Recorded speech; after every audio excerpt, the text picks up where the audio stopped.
Partner मछली पकड़ना भी एगो कला है। अच्छा, सबको नहीं पता है ना बाबू। हाँ दिखावा दिखावा दिखावा, कला दिखावा। पार्टनर, हाँ यस, ये देखा बाबू, हड्डी रंडी आदमी नहीं है हम।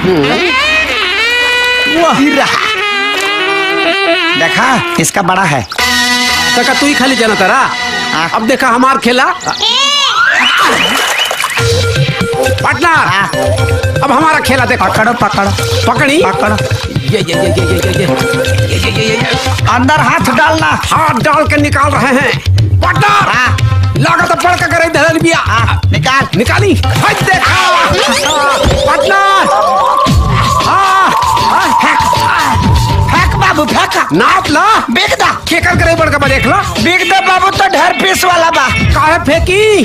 अरे एकरा के तो मस्त तेल के साथ फ्राई करे। हाँ। और मस्त भात के साथ मजा लेके खाए। सुरक्षित रह, तब ना, पहले देख ले एक बार। देख ली एमे का देखे के।